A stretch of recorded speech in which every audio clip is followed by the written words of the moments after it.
सिंह राशि वालों की। सिंह राशि वालों की जुलाई में कैसी रहने वाली है मैरिड लाइफ और कैसा रहेगा इनका पारिवारिक जीवन, आइए जानते हैं।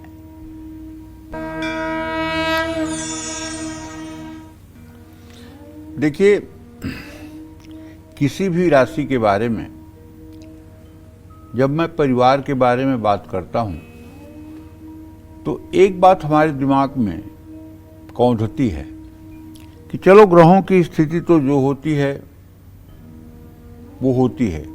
ग्रहाराज्यम प्रयक्षन्तिम ग्रहाराज्यम हरन्ति च ग्रहर्व्याप्तम मिदम सर्व त्रैलोक्य सचराचरम।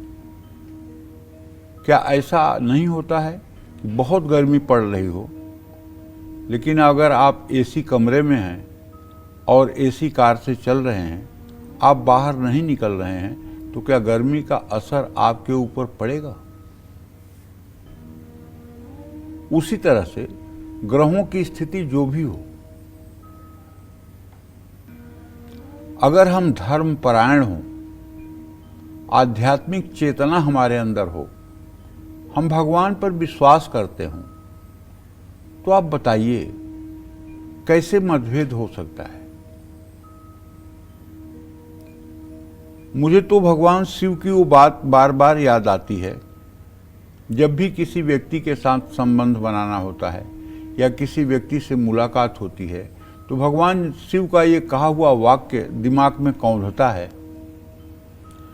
उमा जे राम चरण रत विगत काम मद क्रोध निज प्रभुमय देखहि जगत केहि सन करहि विरोध। पार्वती जी से महादेव कहते हैं कि हे पार्वती, जो लोग राम के चरणों में अनुराग रखते हैं, राम के चरणों में प्रीति रखते हैं, जो राम के दास और भक्त हैं, जो राम जी से स्नेह करते हैं और जिन्होंने काम मोह और क्रोध को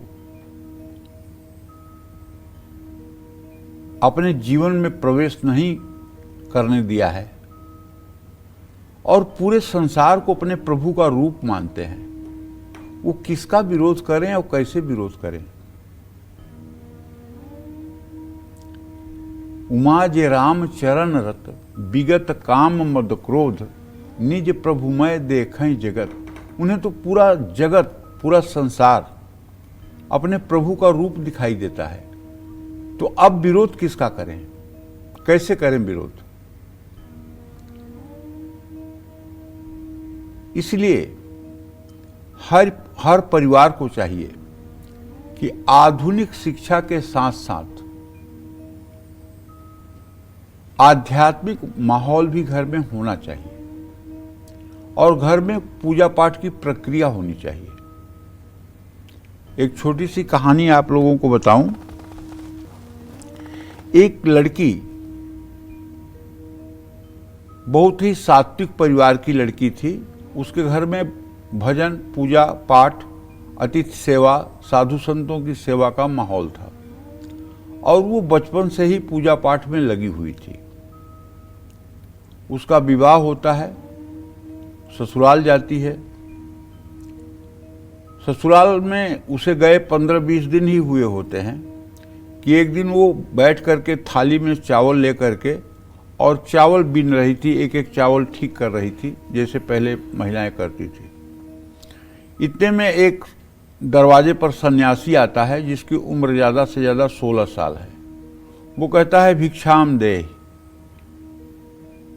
तो ये उठती है और जो चावल इसके थाली में है वो ले जा करके उसके झोली में डाल देती है और झोली में डाल के कहती है कि तुमने जल्दी नहीं कर दी? तो लड़के ने कहा हाँ, डर लग रहा था इसलिए जल्दी कर दी। तो लड़के ने पूछा कि तुम ताज़ा खाती हो कि बासी? तो लड़की ने कहा कि अभी तो बासी खा रहे हैं। और ये सब बात वहीं सोफा पर बैठकर उसका ससुर चश्मा लगा करके अखबार पढ़ रहा था, सब सुन रहा था। उस सन्यासी की बात और बहू की बात सुन रहा था। जब सुना इसके मुंह से कि बासी खा रही हूं, तो तुरंत ससुर जी आवेश में आ गए और उन्होंने लड़की के बाप को फ़ोन लगाया, मीडिएटर को फ़ोन लगाया, रिश्तेदारों को फ़ोन लगाया कि आप लोग फ़ौरन आइए और अपनी लड़की ले जाइए। हमारे घर में कुत्ते को भी बासी खाना नहीं दिया जाता है और आपकी लड़की कह रही है बासी खा रही हूँ, तुरंत आइए। सब लोग आ गए। हाँ क्या बात है? ऐसी बात है, लड़की को बुलाइए। लड़की बुलाई गई। पूछा गया क्या बेटा ऐसी बात है? बोला हाँ, एक सन्यासी आए थे, वो भिक्षा मांगे, मैं उन्हें ले जाकर भिक्षा दी। तो मैंने पूछा कि चूंकि तुम्हारी उम्र इतनी कम है तो तुमने सन्यास क्यों ले लिया, इतनी जल्दी क्यों की, मैंने ये पूछा। तो उसने कहा मुझे डर लग रहा था कहीं मेरा शादी ब्याह घर वाले न कर दें, कहीं मैं गृहस्थी के जंजाल में न बच जाऊं, इसलिए मैंने सन्यास ले लिया। तो कहने उसने मुझसे पूछा कि ताज़ा खाती हो कि बासी? इसका मतलब जो आज पुण्य कर रही हो, जो आज पूजा पाठ कर रही हो, उसका फल भोग रही हो, या पूर्व जन्म का जो तुम्हारा प्रारब्ध है उसका फल भोग रही हो। तो मैंने कहा बासी, क्योंकि इस घर में न पूजा पाठ होती है, न धर्म कर्म होता है, न साधु सेवा होती है और न भगवान को भोग लगाया जाता है। तो पूर्व जन्म का प्रारब्ध हमारा अच्छा है, हमें सारी सुख सुविधा मिल रही है, हमें सब प्रकार की खुशी मिल रही है, इसलिए ये तो बासी खाना ही हुआ ना, ताज़ा तो हुआ नहीं, ताज़ा तो कुछ हो नहीं रहा है। तो लोगों ने उनके ससुर से पूछा क्या भाई क्या कहना है आपका?